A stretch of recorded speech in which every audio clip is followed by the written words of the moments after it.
Comment on the class conflict as reflected in D. H. Lawrence's novel, Sons and Lovers. Marks 10-12. Answer.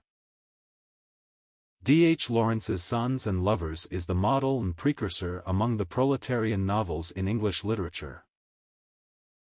Besides portraying sympathetically various distressing conditions of the working class, this novel embodies the clash of ideologies underlying the working class and the middle class. Walter Morel, a hardworking coal miner with a severe drinking problem, is sensual, non-intellectual and fairly irresponsible. But his wife Mrs. Gertrude Morel is the symbol of the middle class, embodying their work ethic and their intellectual and social aspirations.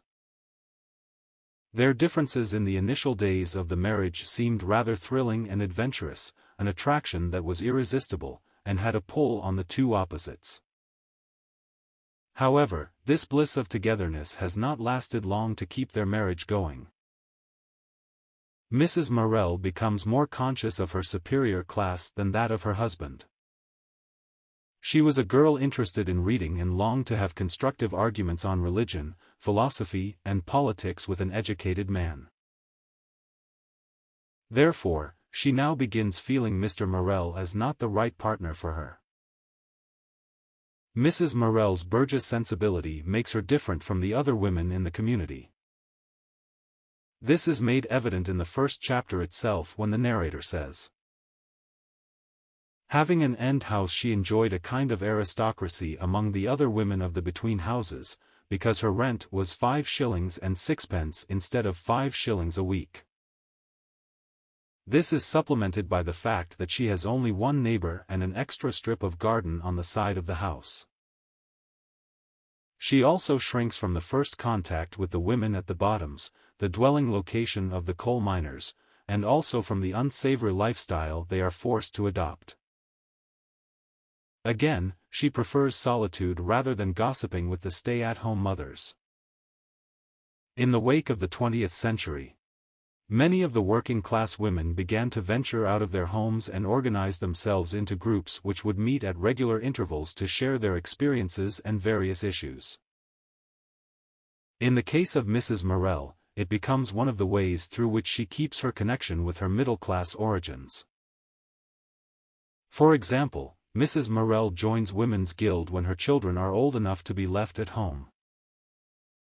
The guild provides a space for the women of the mining community to come out from the confines of their domesticity and create a community in a more public domain.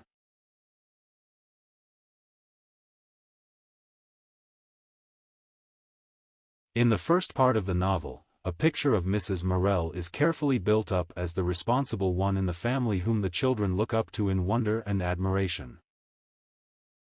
While Mrs. Morel speaks in standard English, her husband Walter speaks mostly in dialect. The children are shown adopting the educated manner and the language of their mother. This is extended to register differences in the personalities of the parents, so that the breakdown of their marriage can also be seen as occurring due to social rather than personal reasons.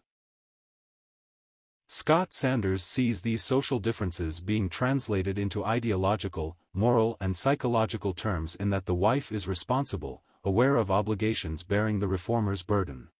The husband is irresponsible, blind to obligations, the crude soil which she is to cultivate. He is sensuous, the body, she is religious, the spirit. We also see Mrs. Morel having moral superiority over him. For example, in Chapter 1, Morel's cutting of William's curls is one incident where this division becomes powerfully manifest since it brings into conflict two different notions of beauty and masculinity. For Mrs. Morel, William, who is 1 year old at this point, is pretty and a joy to her, the twining wisps of hair clustering around his head. But Mr. Morel resents Mrs. Morel's wanting to make a wench out of William.